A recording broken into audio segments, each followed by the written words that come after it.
La vida sensitiva no se limita solo a la actividad sensorial, sino que al conocimiento sensitivo le siguen también unas tendencias, y mediante ellas también se sigue a veces en el animal el movimiento local o desplazamiento. Por apetito se entiende en general una inclinación o tendencia hacia algo conveniente, y en virtud de esto también la tendencia en contra de algo no conveniente. Existen en todos los entes apetitos naturales hacia las cosas que les son convenientes. Y en los vivientes que tienen conocimiento existen también apetitos que siguen a ese conocimiento. La inclinación natural es una tendencia que se da en todos los seres naturales y por tanto también en los que no tienen vida hacia su propio bien y perfección.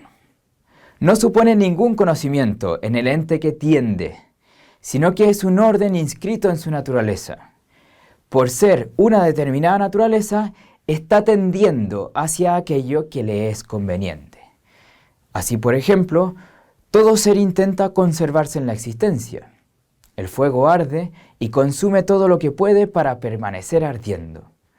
Las plantas intentan permanecer viviendo, intentan propagarse, conservar así también la especie. Por naturaleza tienden a echar raíces y buscar el agua, crecen hacia donde les da el sol, etcétera, etcétera. Están ordenadas hacia aquello que les es conveniente. Los animales también tienden por naturaleza a aquello que les es proporcionado, a aquello donde alcanzan su propio bien y perfección. Y el hombre también. El hombre no solo tiende a conservarse, sino que tiende a conocer la verdad, a vivir en sociedad, etcétera, etcétera. Su naturaleza lo impulsa hacia ello.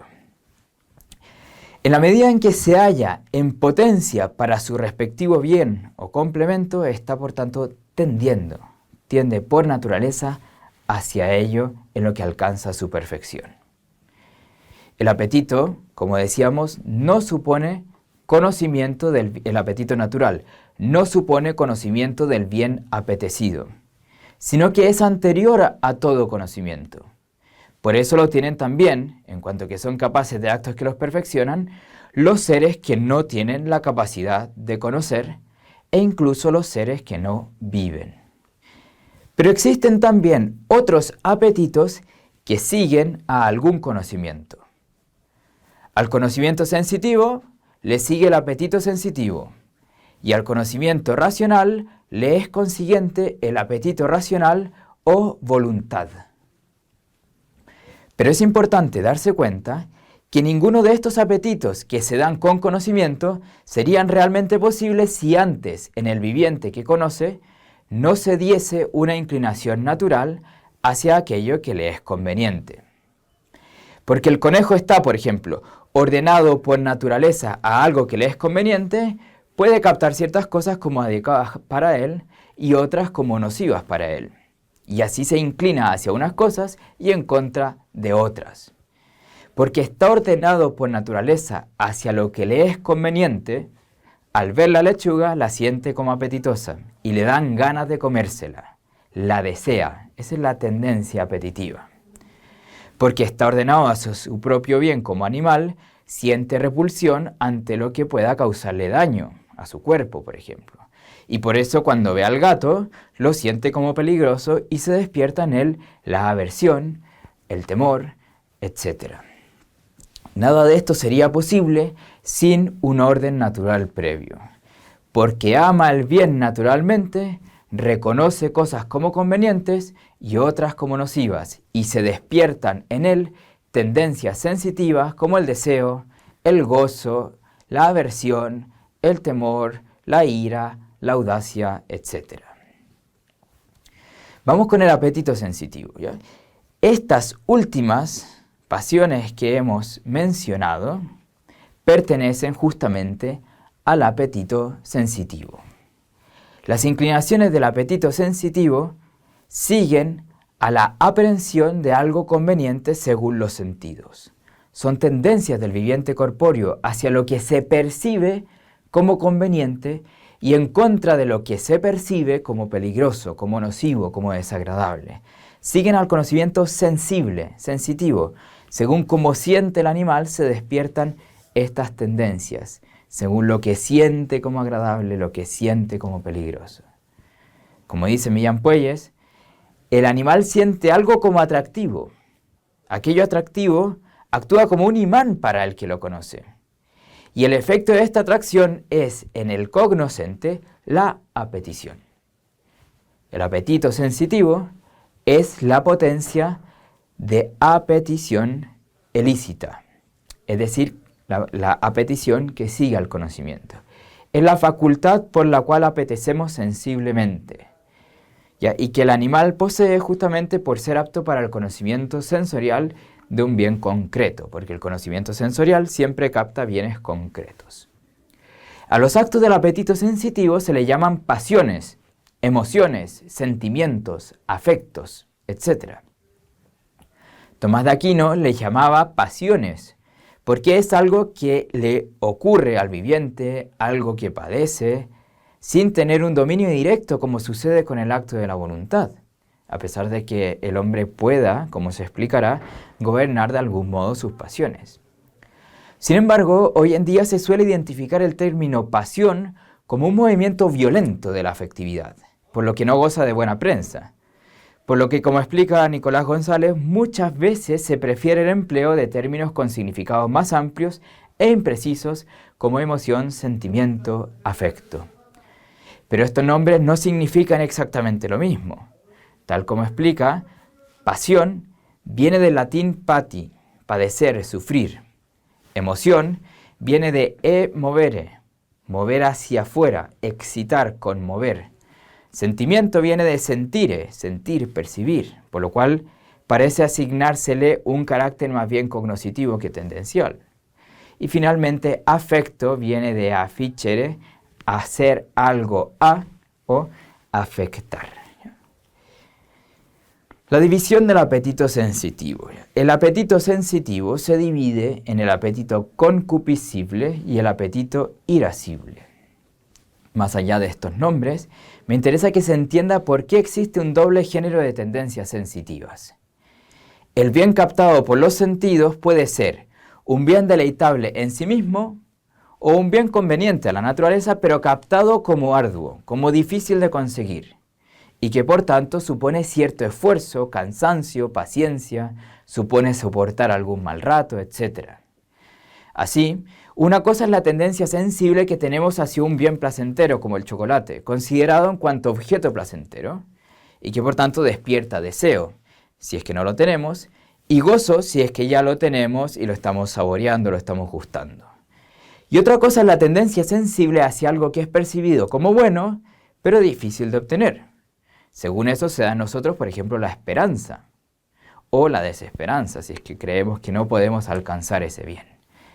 En este caso, hay algo que se quiere, pero que implica también algo que no se quiere y que debe soportarse o vencerse. Este segundo género de tendencias depende del primero.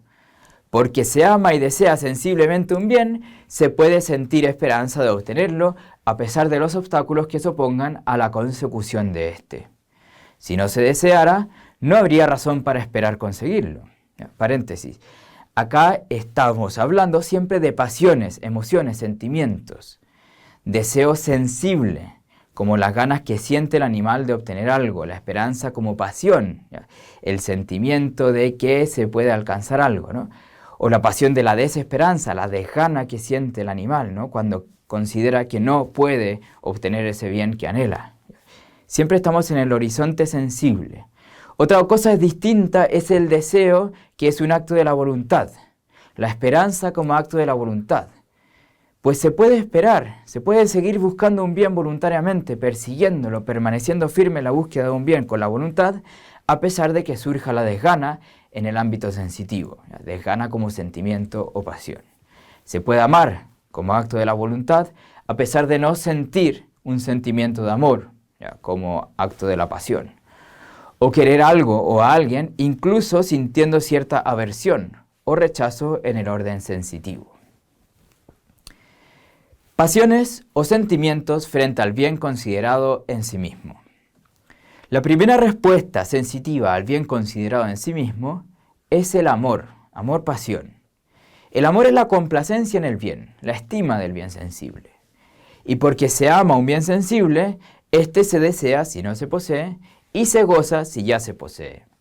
El deseo es la tendencia a la posesión de ese bien. El gozo es la satisfacción del apetito en el bien ya poseído.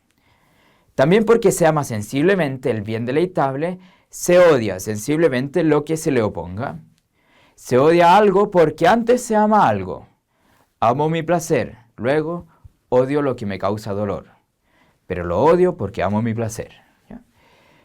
Y porque se siente odio frente al mal, se siente también aversión frente al mal venidero, que no quiero que llegue, lo rechazo, y se siente tristeza ante el mal presente. La aversión es el rechazo de lo nocivo, la tendencia de alejamiento del objeto odiado. La tristeza es el disgusto ante la presencia de lo que no se quiere. Sentimientos frente al bien considerado como arduo. Si el bien que se ama y se desea es difícil de obtener, pero se percibe como alcanzable, el animal siente esperanza. La esperanza como pasión impulsa, en el orden sensible, a permanecer en la búsqueda del bien a pesar de las dificultades. Si el animal siente, en cambio, que no puede alcanzar ese bien que anhela, será presa de la pasión de la desesperanza que lo mueve a la renuncia. El que espera un bien, aguanta o soporta aquello que no es agradable con el fin de obtenerlo. Pero si siente que el obstáculo es mayor que sus fuerzas, acabará desesperando del bien.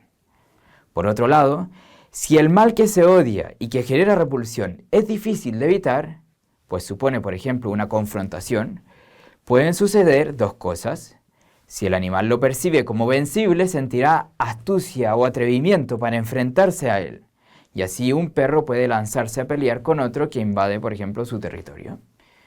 Si el mal que se odia se percibe como invencible, el animal será presa del temor que mueve a la huida.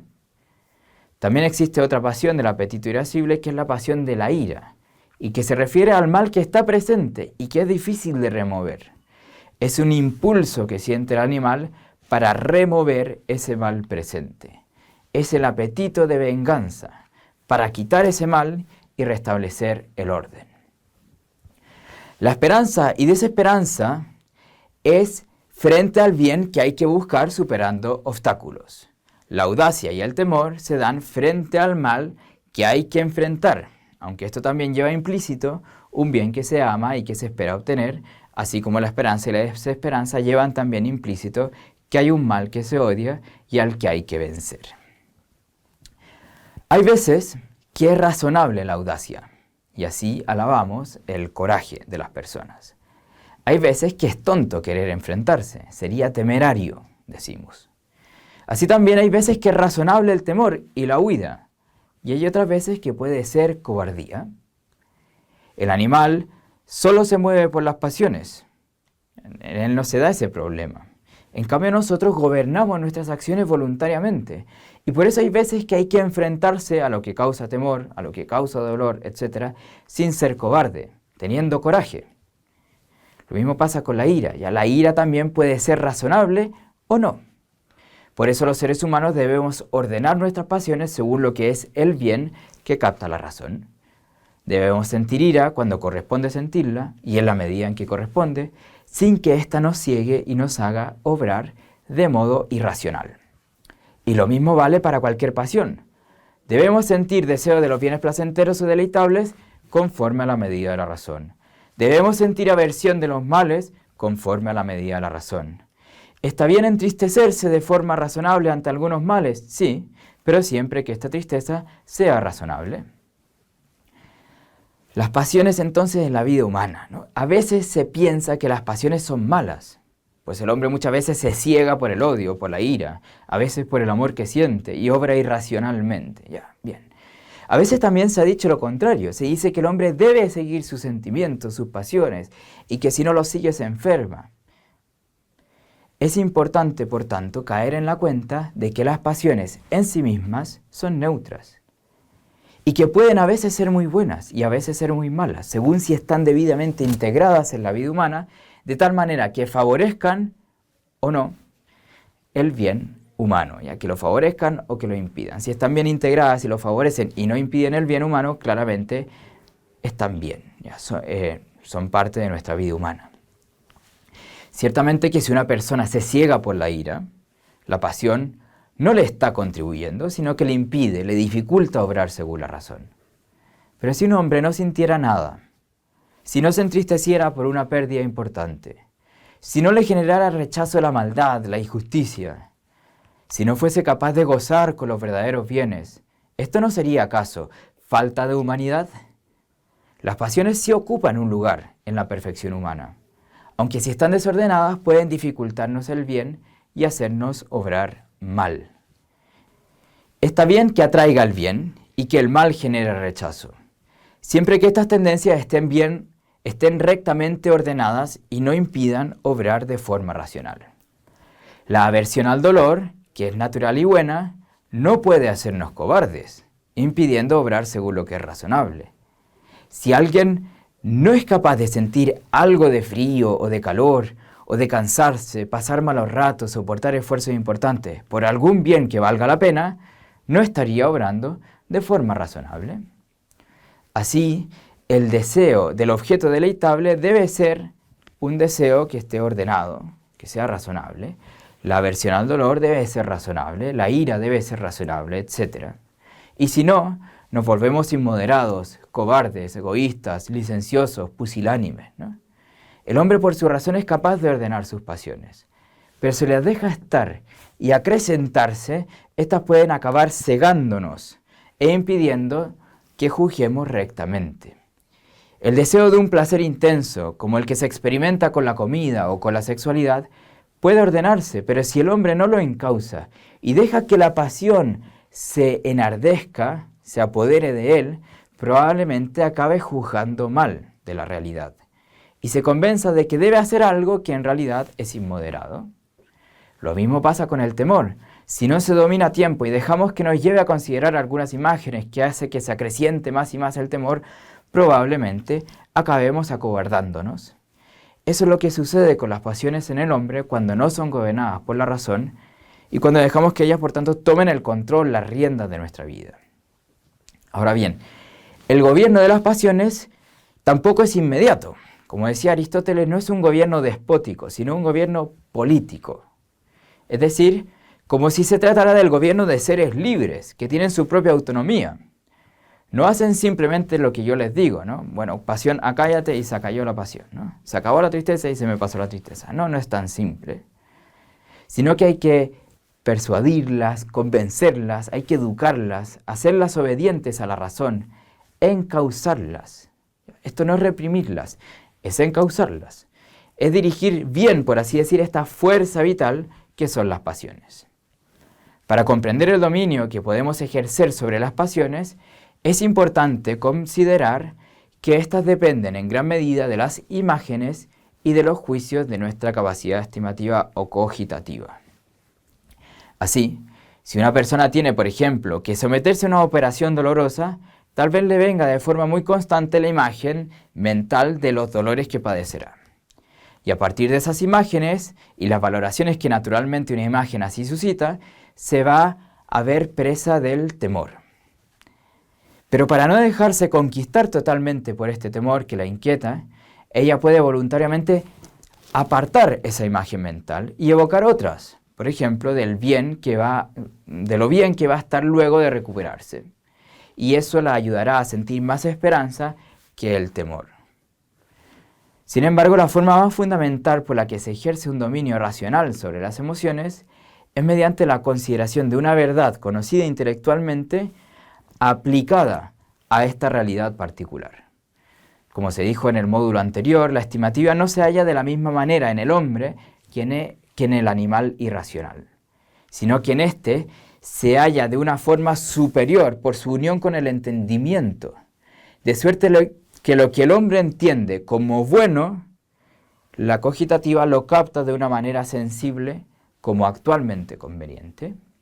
Así, por ejemplo, Puede gobernar esta persona su temor considerando racionalmente lo conveniente que resulta someterse a esa operación, considerando también la eficacia de la anestesia de los analgésicos, considerando la pericia del médico que la va a operar, considerando el sentido que puede tener también, por ejemplo, el sufrimiento ofrecido a Dios, etcétera, etcétera. En esos casos, el conocimiento intelectual de algo, aplicándolo a los casos particulares, puede ayudar a gobernar las pasiones de tal manera que la persona no se vea presa del temor y no se inquiete tanto ni acabe acobardándose. Además, mediante los actos de continencia y perseverancia, las facultades apetitivas del hombre se van disponiendo cada vez mejor para obedecer al gobierno de la razón, de tal manera que cada vez le resulte más fácil tender de acuerdo al orden de la razón. Y eso es lo que llamamos que va adquiriendo virtudes, se van ordenando sus pasiones. Por último, es importante tener también en cuenta que por la misma unión de nuestra sensibilidad con el entendimiento, podemos apetecer sensiblemente y gozarnos en cosas que no se le aparecen al animal en su horizonte cognoscitivo. Es decir, el hombre puede tender pasionalmente hacia objetos que no son propiamente sensibles, como por ejemplo el poder, la fama, la gloria, el conocimiento. Y entonces puede desearlos, sentir atracción por ellos, gozarse, complacerse en ellos, ¿no? Y tener ganas, incluso en el orden de la sensibilidad, de alcanzar el poder, ¿ya?